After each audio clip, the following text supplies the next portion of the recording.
So there's someone that's interested in buying a pen from me to do drawing. Now, of course, when you deal with me, there's never a simple answer. It's always complicated. And there's always a lot of thought that goes into figuring out what pen would be the best one. And I asked the would-be customer to send me a picture of a drawing they did so that I can maybe better pick the right pen for that person's use. And so I thought I would just do that right now, show a couple of different pens and have him say, gee, I like the second one best or whatever. But I'm already running into anxiety because I don't know what kind of paper he uses or what kind of drawings he does. And it's really a very interesting problem that one has to. So anyway, here is a piece of paper that has some tooth to it. Hello, Gary Scott. That has some tooth to it. It's different than paper that's really, really smooth. It's different than paper that's more rough, but this has a little bit of tooth to it. This is pens that's for dry media, which maybe is not a fountain pen because that has ink in it. But I just thought that we can at least start the conversation. He wants a pen that has some flexibility of line, which of course all of these will have to some degree. Anyway, so this pen, goes from there to here, and that's a nice range.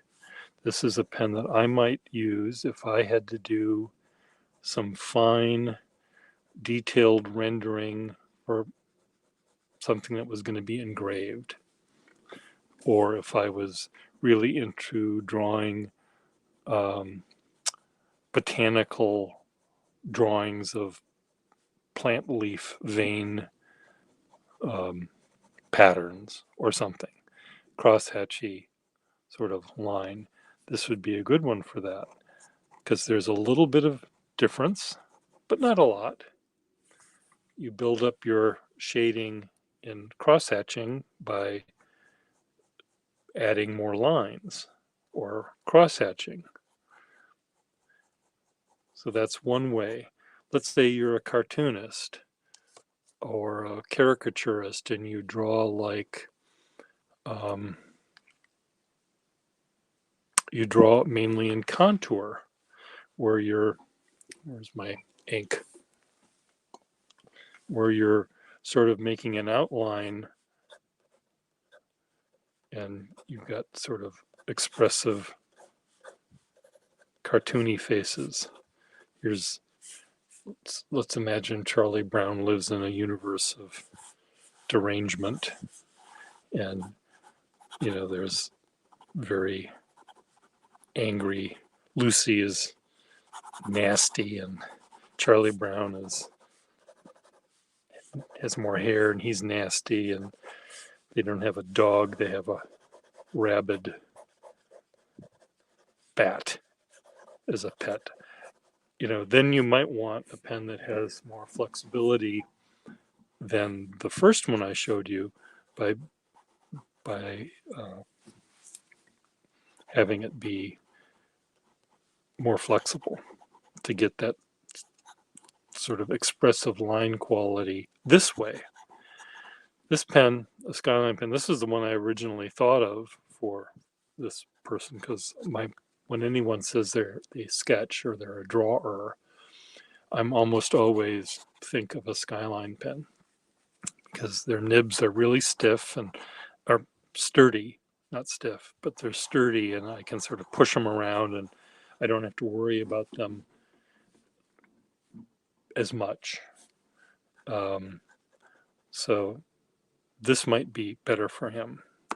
But there's also this kind of a pen it's finer than the first one I showed and not as flexible at all. It's flexible, there's give to it, but again, it's very delicate.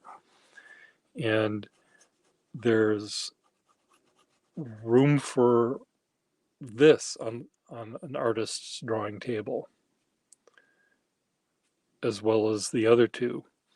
But if you had only one pen to buy, this might be better for you than this one, depending on the type of drawing you do.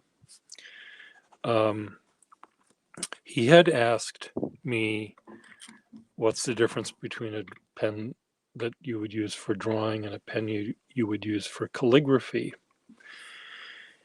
And I have a general rule where I might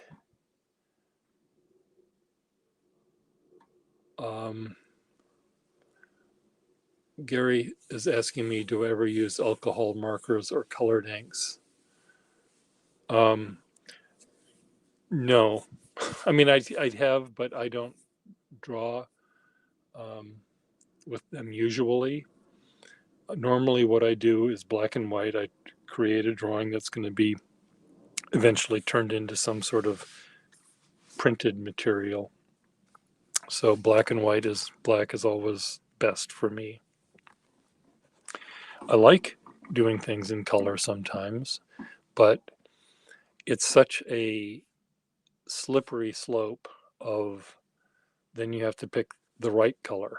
Then you have to, is that blue too green, or don't I care, or what happens if this color mixes with that color? Does it have to be permanent? It's really, it's going down a path that requires way too much thought from my point of view.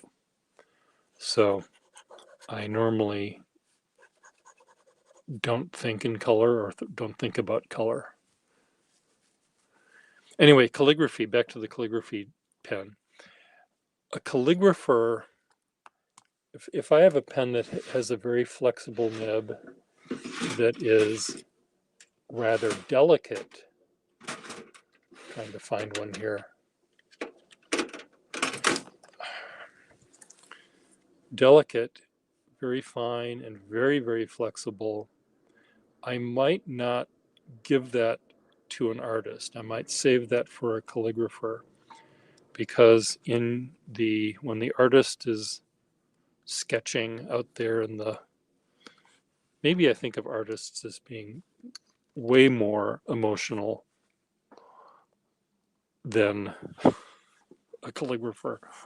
But when I think of an artist drawing, I think of them sketching, sort of, they're drawing the avalanche as it's happening in front of them, or they're drawing the nude model as they're moving and they're trying to capture the motion of the figure. And so sometimes that, when you're doing that, and if you go that way, the wrong way, and apply pressure on a pen that's very delicate or very, very fine, you might rip the paper, snag the pen on the paper, or splatter ink, or break the nib. And I don't want that to happen to anyone. So a calligrapher who, for the most part, a calligrapher is creating lines that are rather standardized. They know their alphabet, they know their typefaces, they know their hand movement. They spend hours and hours and hours a day making circles and ups and downs like this. So they know, their hand and their arm knows when to press. They don't even have to think about it. They just know that this is how they do it. So their entire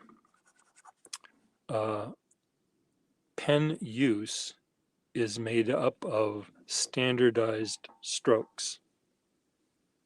Now, some calligraphers can be much more effervescent than others, but most calligraphers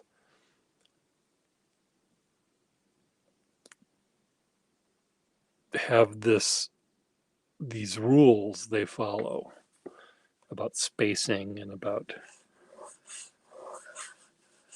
flourishes and about all of this stuff that they practice and practice and practice. You don't fly off the handle so much, whereas a drawer, a sketcher might. Now, if a sketcher again is someone, or if a draw artist is only drawing very technical, fine, very detailed drawings of architectural buildings where there's lots of straight lines and there's lots of irregularity to what they're doing, then maybe a pen that is more delicate can be trusted in their hands. But most of the people that I see who draw and who want to line a pen to make drawings with are really sort of more sketchy, more free form, and a pen that has the ability to go in almost any direction without splattering ink or without the ball of the nib is maybe a little bit more rounded so that you can go this way, the way that a pen normally wouldn't go very well, and you can maybe even apply a little bit of pressure going the wrong way. Not that I would recommend it, but it's a different way to work. A calligrapher, here's the line they're writing on. The calligrapher, holds his or her hand in a certain way. They move their hand up and down in a certain way. They hold the pen exactly that way. And they go up and down and up and down and they write their words, and it's beautiful. An artist, when they're drawing with a pen or a pencil, pencil, they're sort of moving their hand this way and this way. They're drawing down like this. They're drawing over like that. Their hand is going all over the map, and some of them, and a pen that sort of can do that is really important, I think, to them. And so a pen that has a rubbery nib, a pen that has a slightly rounded ball of iridium on the end, a pen that might be a little tiny bit more fatter than extra fine, and a little bit stronger, so that when you're pressing down, you're not going to press down too far. There's going to be a point at which the pen is going to say, okay, I'm going to win now. I'm taking over, because you're pressing down too hard and you have to stop now. There are some pens I have that don't say that to you. You really have to, they whisper it. You have to be paying attention. Otherwise, you're going to press down way too far, way too hard, and it's going to break. And that sort of whispering that some pens do, I want to have those in the hands of a calligrapher. And again, only because most of the time their hands are regularized, if that's the right word. I think they're a little bit more in tune with their tool and their hands, just because of all the practice they've done, that they don't have to be conscious of it, but their body understands it. And I think that is not the case with an artist who's drawing. Maybe it's because I see so many different styles of sketching out there that and maybe just because I draw in so many different ways, that I assume all other artists draw in many different ways. You know, if an artist only drew in a cartoony sort of way, sort of fun way like this would be the pen for them. If they only drew in very tight crosshatchy drawings where they use 5 million lines to do a landscape, where the darks and lights are achieved through crosshatching, not really through pressure, but through crosshatching, adding more lines and having them closer together, then I might suggest this pen. So that's the scoop. So I'm thinking this would be a great pen for my mystery guest. This is nice and rubbery. At some point, he might say, I love that pen so much, I can't stand how much I love it, but there's sometimes when I want it to be thinner. Okay, you want the line thinner than that. Okay, well, we can maybe find a pen that has a little bit more range, but you're going to have to be careful. Or I might say, that's really great, but maybe what you need is a second pen. And when you want to do the fine line work, you use the second one. And it's just like, why do you have more than one brush in your paint box or one wrench in your toolbox? Well, sometimes I need a longer wrench, or I need a shorter wrench. I need a wrench that gets bigger. There's a wrench I need where I have to put my whole body weight on it to be able to loosen the nut on that locomotive. Well, you need a big wrench for that. A little tiny wrench, even if it was able to get around the nut, isn't going to work if your entire body has to work to be the lever, where the wrench is also a lever. So this person who's going to buy this pen or the other pen from me may need a second pen or a third pen. So there, but I think any one of these three that I just showed would be a great pen to start with. I think he's using ballpoint pens now, which are evil. So anything is an improvement to that. I think this was another one. I really love drawing with all different kinds of nibs, and the pen tells me what to draw. I don't tell the pen what to draw. I mean, I may have an idea what I want to draw, and I pick a pen that is going to suit me. But if I just pick a pen off my desk and I'm just doodling like I'm doing now, I might have this pen with me and I say, oh, okay, this wants me to draw in a very light sort of gossamer way. And I'll draw that way. I'll do a drawing of a gossamer, a little dragonfly with its wings. And if I picked up the other pen, this one, and wanted to draw with this, without really thinking about anything, I just picked it up and started scribbling with it, I'll say, oh my God, I'm going to do that drawing of that cowboy on the horse lassoing the bad guy who just shot all of the children of this one-room schoolhouse.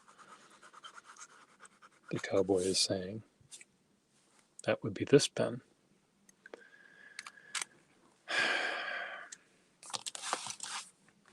What are your thoughts? Write your answers below. Gary Scott, you have anything else to say, or is anyone else in the room?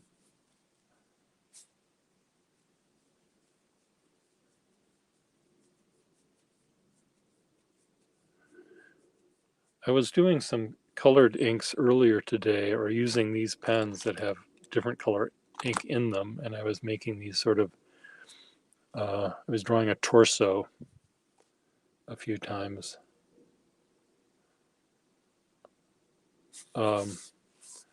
Do you have any preference for filling systems for drawing pens? Okay, I didn't really want to go down this little rabbit hole, but I will.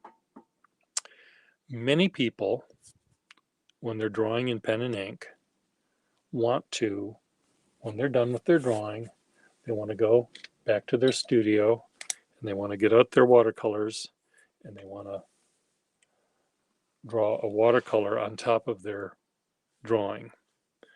Now, if you were to do that with 9/10 of the fountain pen, 99/100ths of the fountain pens out there, and 99/100ths of the inks that are out there that are for fountain pens, the ink will bleed. So there's that you have to worry about. For a drawing pen that you want to use waterproof ink, there's a couple of inks that say they're waterproof. I'm not really sure how waterproof they are. They say they're for fountain pens. I think they work okay. Platinum carbon ink works well, but I don't know how well they will hold up in a pen. They may clog easily, I guess. So a pen that you're going to use for drawing, you might, unless you figured out exactly what kind of ink you want to use, you might want to have a pen that's the easiest to clean. And the easiest pen to clean is an eyedrop fill or a pen. It has like 4 parts, and that includes the cap.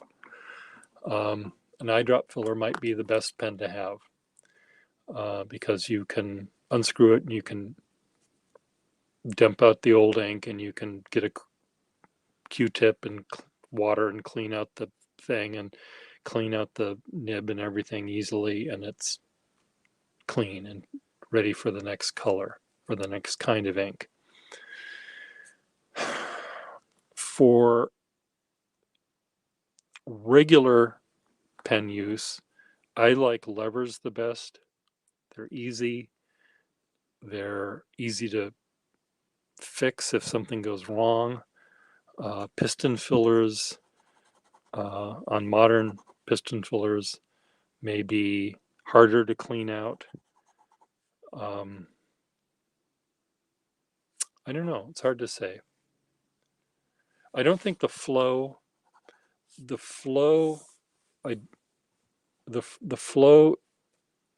has to do mainly with the ink you're using and the feed.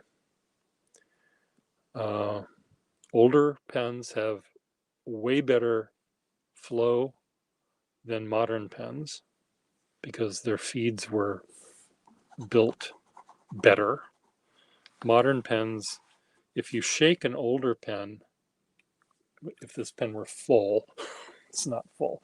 If you shake an older pen, you might get a blob of ink coming out. But that's because there's a lot of ink up here. A modern fountain pen tends to be stingy with the ink flow because they don't want this to happen. So consequently, the flow is not as good. So flow tends to deal with the ink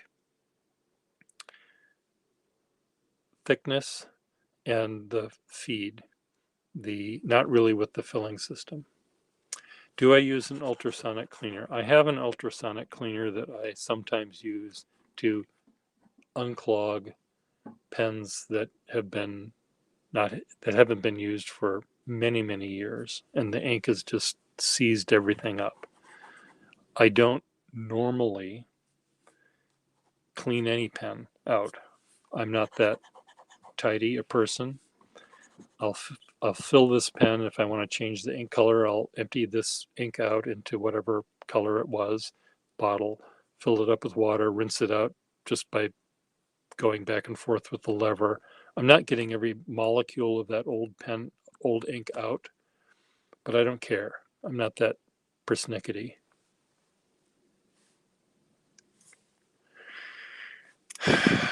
There were certain pens that were designed for artists who used India ink. Those are called safety pens.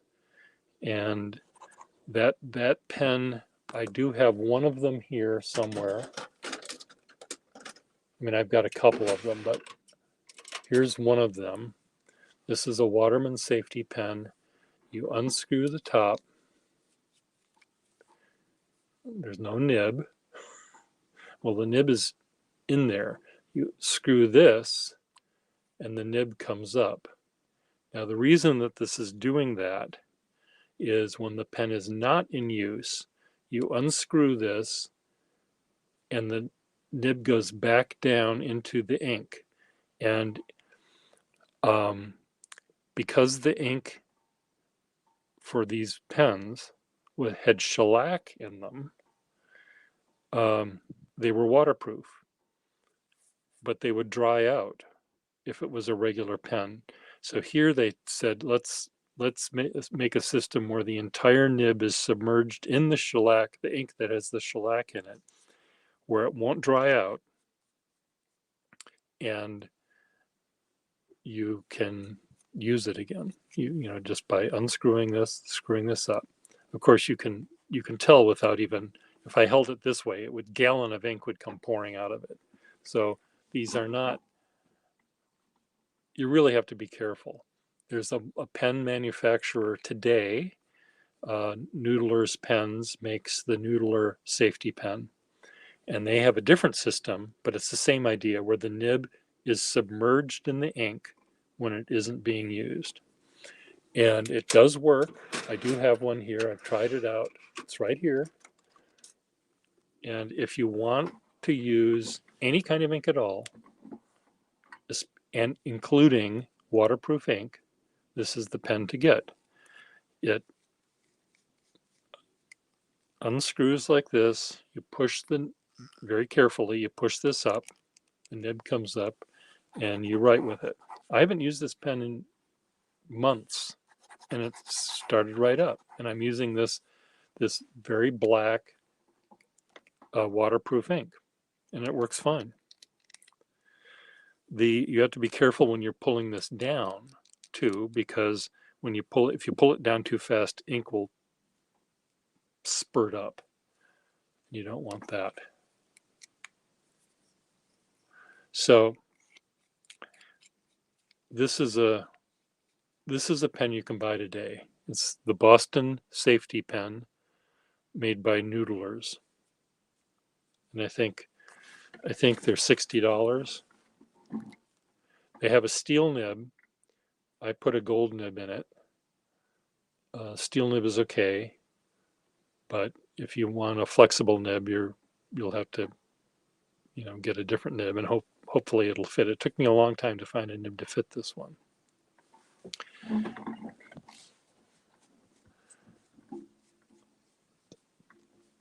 Okay, a larger nib better for rougher papers. A nib that has a rounded ball is better.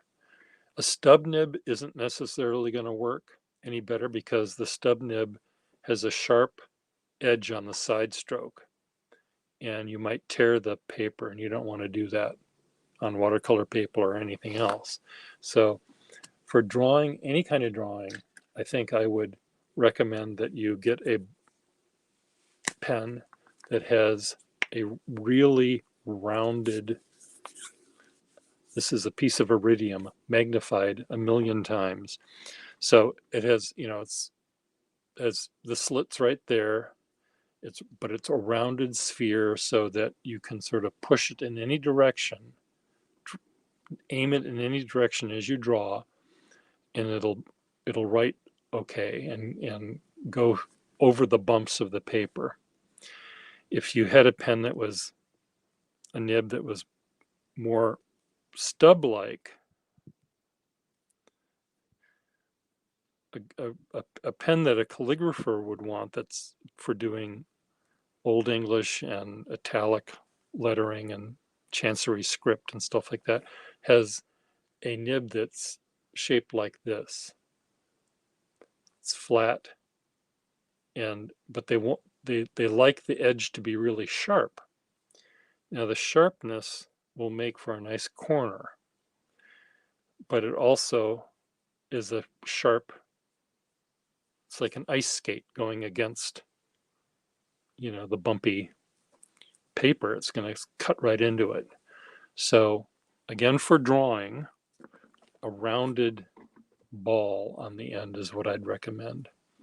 And that ball can be big or tiny, but the shape of it should be pretty round. And most pens, at least old ones, I don't really know modern pens at all, most pens are sturdy enough that they can go over most textured papers. But there are some textured papers that aren't sized correctly, and they're going to bleed, and you're going to pick up pieces of lint and nastiness on the way around. But no, Patrick, a number 2 size nib and a number 5 size nib, there's no difference between them in terms of the line quality that they'll make, or their ability to plow through the bumpy paper. They're equally good. I'm trying to understand,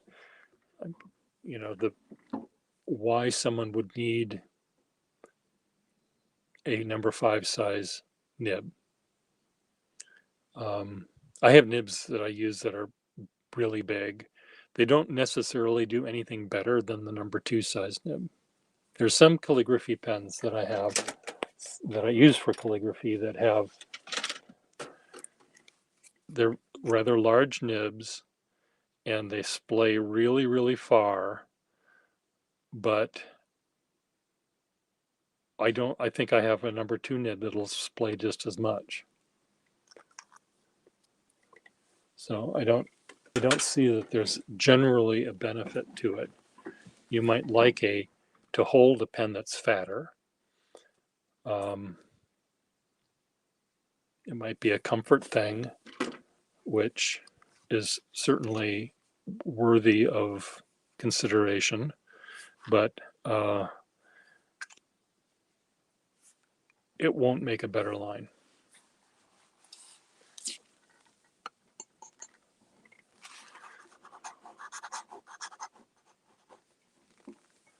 Now, someone maybe who knows better than I do, though I think I know pretty much about this kind of stuff. Someone might say, okay, Pierre, I'm going to bring to the next pen show, I'm going to bring my number 6 Waterman flexible nibbed pen. And I want you to bring, I think it's better than any number 2 ever, because it's a number 5 or a number 6. And I bet you I could probably bring a number 2 nib that'll be as good. Oh, thank you. It's nice when they're actually informative rather than just me bitching. Now there might be some people who, a larger nib might stick out of the pen a little bit farther, so the point of the pen is further away from where they're holding the pen, well, you can also hold the pen back here. There's no reason that you have to hold it up there. I just was showing my friend Russell, one of my favorite artists is Saul Steinberg. And when I saw him use a dip pen, I'm just pretending this is a dip pen, he was holding the pen back here and drawing rather than way up here. He was holding it back here like this. And this is how I would hold a paintbrush if I'm painting. But I never, normally, you know, I'm used to holding a pen way up here and having a longer nib, a larger nib that would be longer, might pull it away from the paper a little bit and make it more comfortable to use. But most of the time you can just move your fingers back.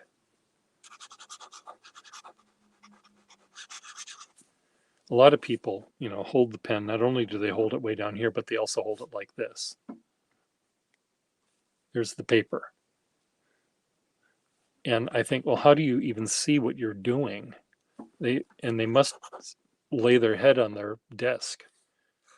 And of course, holding the pen vertically is not going to allow you to get the splaying that you want. So I try to explain to people who hold the pen like that to loosen up a little bit. And you can do that with writing as well, not just drawing. But try holding the pen further back, just as a exercise to see if you benefit from that. I just want to see why if this cap doesn't fit on the back of this. The cap goes on the back perfectly fine, but when I put the blind cap on this thing, the cap doesn't stay on. There's just some, I guess it does if I really push.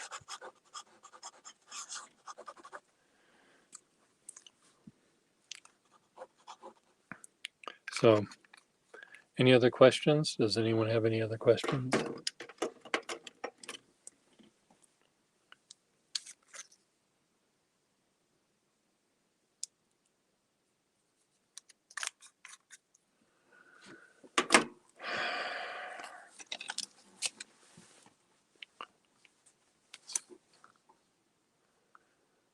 A long section.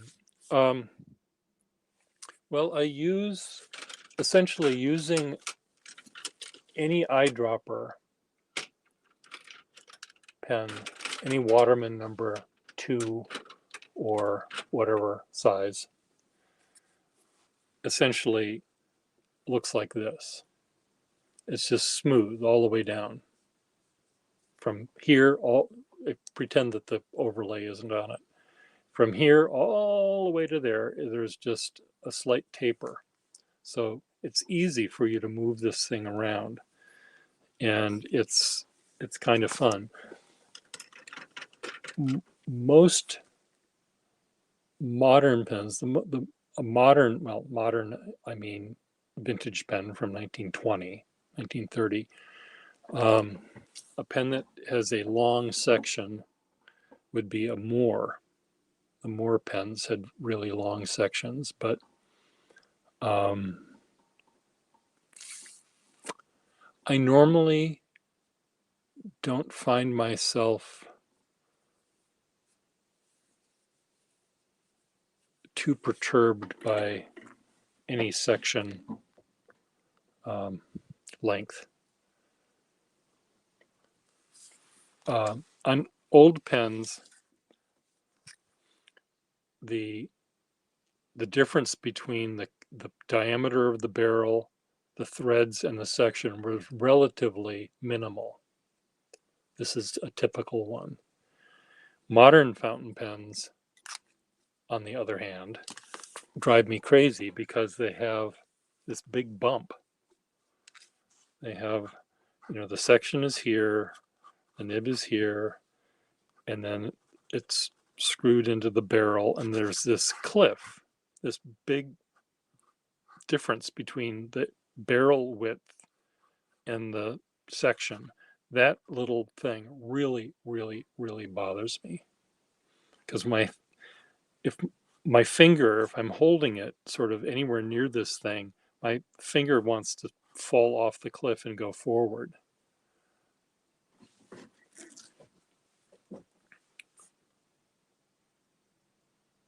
The pen rests on my ring finger. Rests on your ring finger. How do you hold a pen that where it, I need to see you. Here's your ring finger. I don't know what you're even talking about. Send me a picture of you holding a pen.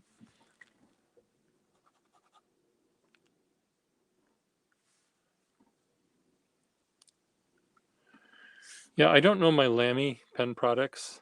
I know that there's one modern Lamy that has the little bent hanger clip that has a very long looking section.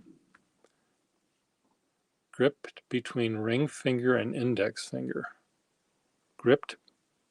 So what is your middle finger doing? Here's your index finger, here's your ring finger, and you hold it like this somehow. Like this. Are you a calligrapher? There are some calligraphers who do flourishes and they hold the pen very weirdly, kind of like that, because they're doing flourishes where they want the thick stroke to be on the horizontal. But for drawing or normal writing, I want the back of the pen, middle finger. You hold it like this.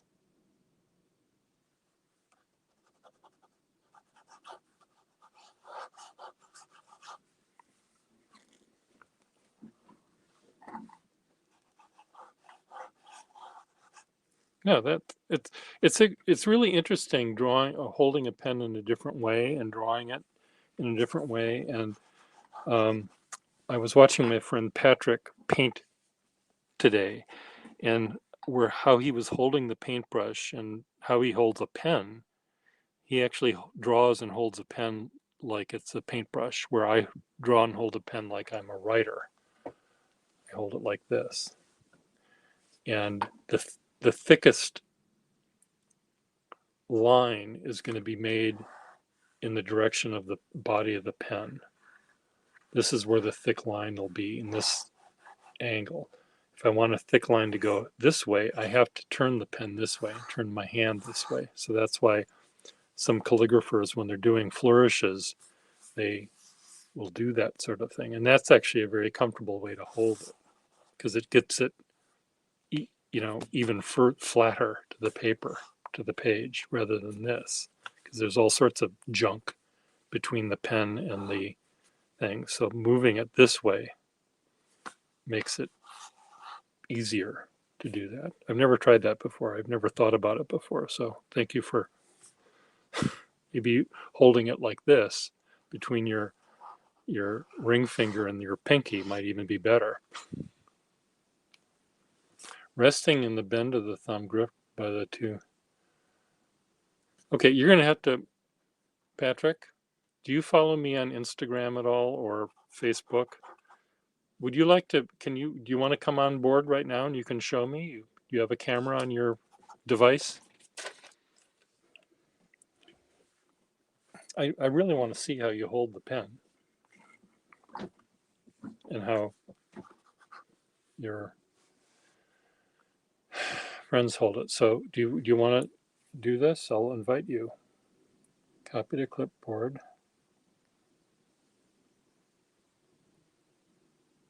Paste. If you want to, no, you don't want to. Okay.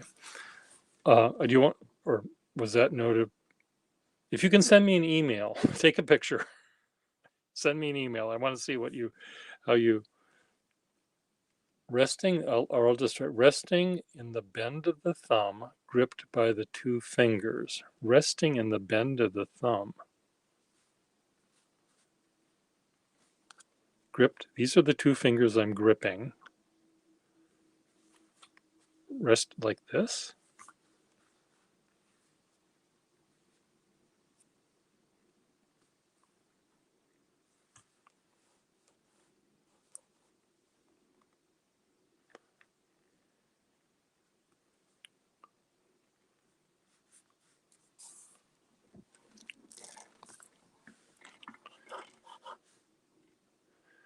It is interesting to, that would be a neat topic to have people on here that hold the pen in different ways. I don't have a camera, just how you normally hold a pen, but one finger down. So like this.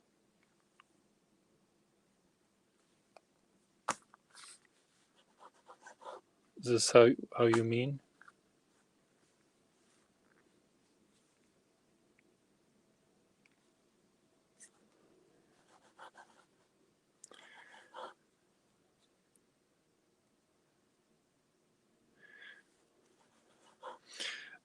When I hold the pen, like, I'm just going to move the paper here so I can see.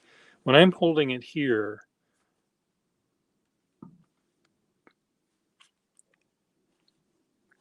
it's really hard for me to, if I'm writing, to get my hand to be twisted. The point would go one finger down, not the end. One finger down. I don't understand. One finger down. No, the point would go one finger down, not the end. The point would go one finger down. Like this. Is this what you mean?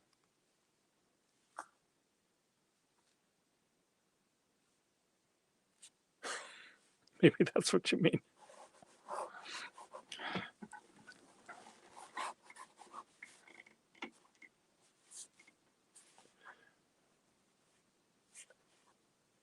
One more finger, like this.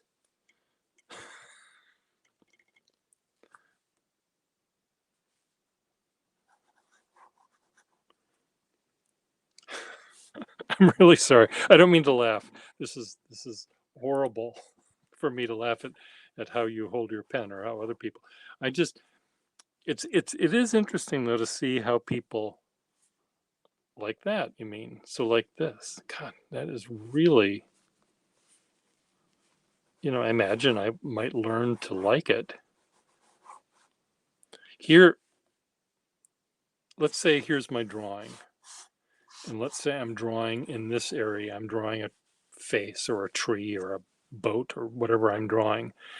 If I have the pen here where it's as far left as it can go on my hand and still being held by my hand, I see all of this part of the drawing.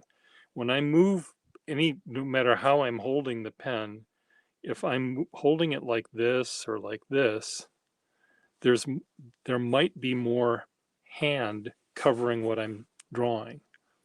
So I sort of like having as much of my drawing visible when I'm drawing as possible. So that's why holding the pen farther back like this is better than holding it like this, because I can see the entire drawing except for the part that the pen is covering up. But if I held the pen the way you were describing, like that, then these, it might be my fingers will get in the way of me seeing what I'm doing. So, and if I'm doing calligraphy where I'm writing, I want this angle to be where the pen is going. And to then hold it like this, it's like my hand is getting more in the way of my work, my sight of what I'm doing. But again, holding a pen back here like this and drawing, or up here like this and drawing, it's nice having the ability to move back and forth really, really easily between this end of the pen and that end of the pen. It's sometimes hard when there's a cap in the way. So often, if I'm sitting here at my drawing desk and I'm working for a long time on a drawing, I may choose to use a desk pen like this.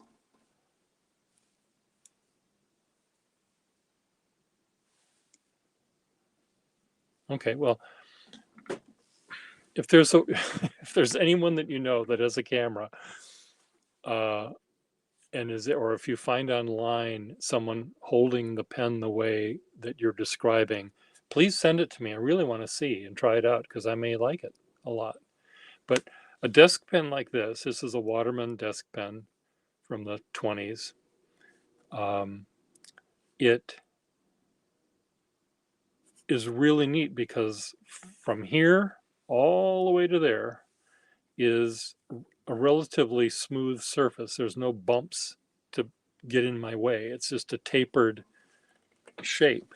So I can, if I want to, hold the pen way back here. And then if I want to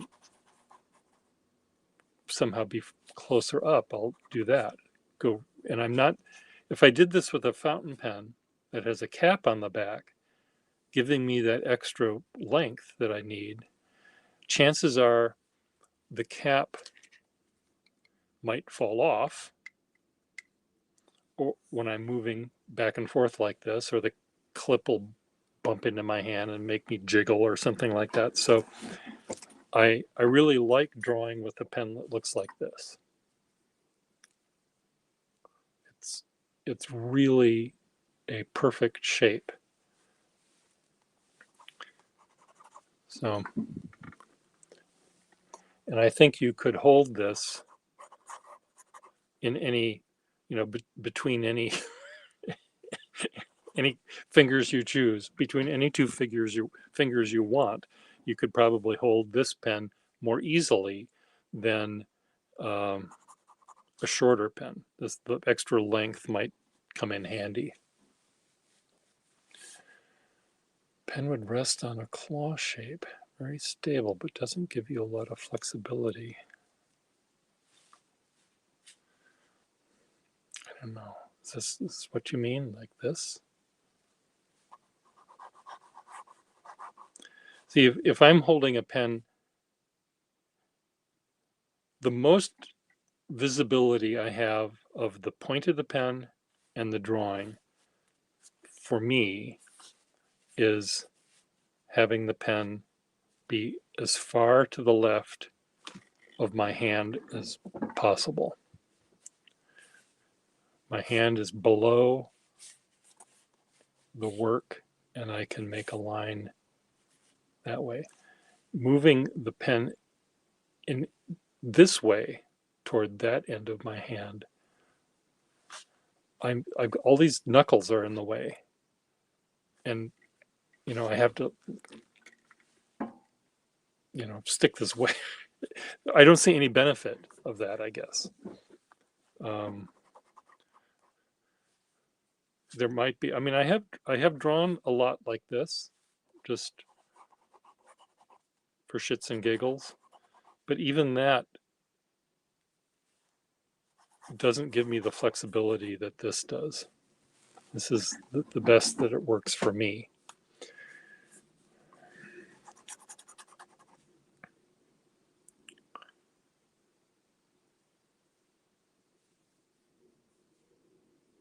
But Patrick, I really am curious to see how this person holds the pen because I would like to try it. There was one pen, I wish I had bought it at a pen show. It was a dip pen, and it was a long, skinny rod like a chopstick. And imagine someone took a typewriter and removed 3 of the keys, the metal keys, or maybe even 4 of them. I can't remember. Maybe there might have been 4. And they glued them on, they attached them to the pen holder. And those were the places that you were to put your fingers. That's the only way that you could hold the pen, is if you put your fingers. It was like playing a flute. You know, your fingers have to be on the little pads to be able to play the flute. So the pen was designed to be held exactly that way by those digits on those pads. That's the only way that you could hold the pen. And it kept, I imagine, it kept you from making funny angles with your pen. And for writing, when you were learning to write, or to be a secretary or an accountant or something like that, you would, the more standardized your writing was, the better it was for your boss and for your job. So to be consistent is really important. And that pen might have helped. But many calligraphers and many artists really like the ability to rotate the pen when they're doing certain kind of work. And when they're drawing, they want to be able to sort of move it around in many more different ways. So I think that pen would have been hated by almost everyone. No wonder it didn't catch on.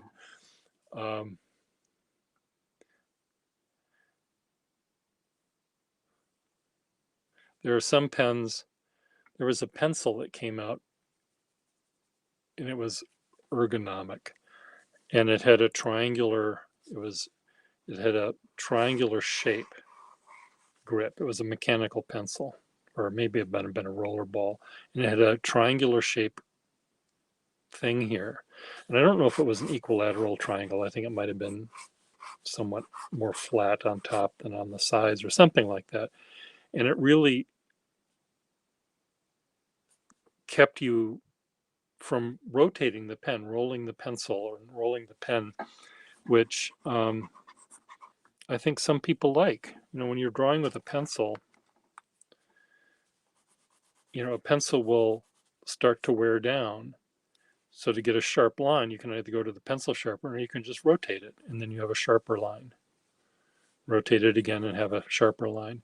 And even though this is getting duller as you draw with it,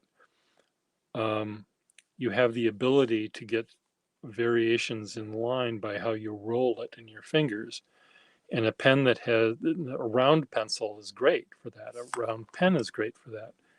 A pen that is triangular will feel good 3 different ways.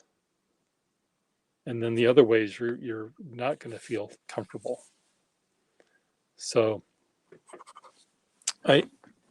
but if you are a calligrapher and you write with a standardized letter style, or if you used a pen like this, a Pilot, this kind of a pen that makes this kind of lettering, having a pen that is triangular in shape might be better. I'm always using these pens, and I rotate it a little bit, and then I have to fix it again, because I can't draw with this or write with this without it being exactly parallel to the paper. So for drawing or writing with a pen that's shaped like this nib, I might like that triangular thing. But most of the time, because I'm moving the pen around and I'm pressing down in different ways when I'm drawing, I want something that is round.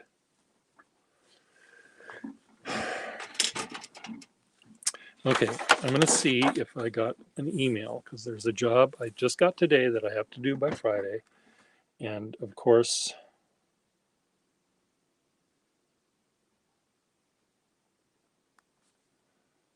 I'm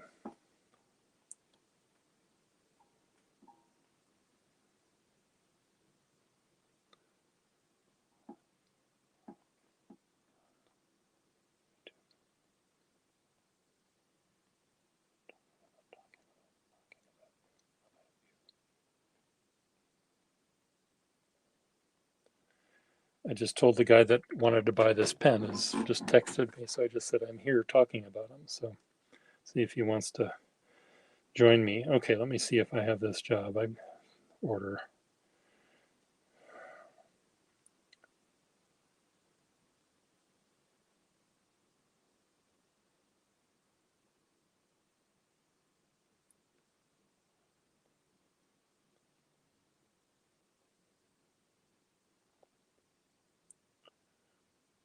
Capuchin Gooding is still not there.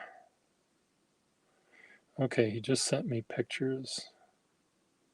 Oh dear.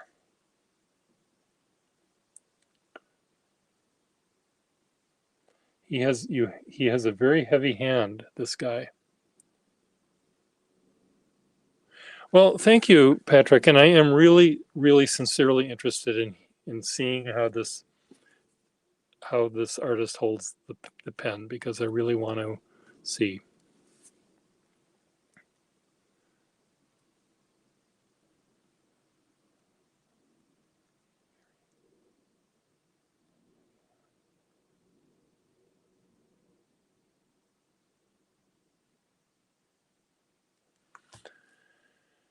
What did you miss? Well, you missed all of this and more. We were talking a lot about pens that are good for artists versus calligraphers, and we were also talking about how different people hold a pen, and that's what you were missing, even though it's been going on for an hour and 2 minutes. Yeah, it was really, really, really nice seeing him today. He's a bright spot in my glum life. He's so talented and so funny that he brings up my spirits, we'll say, and it's really good to see him.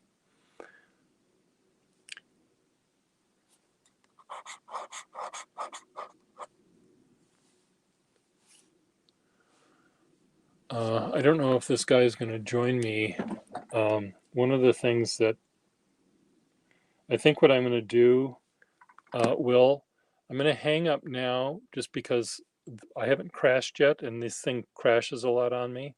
So I'm going to hang up, and I'm going to find out if he wants to join me, this guy, and if he does, then I'll start up again. And if he doesn't, I might start up again anyway, pick a different topic. So let me stop this one now, and I'll be back in maybe 10 minutes. Let me just it'll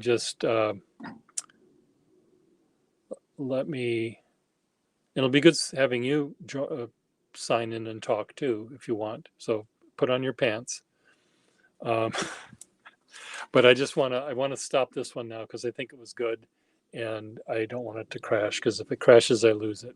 So talk to you in a minute, 10 minutes.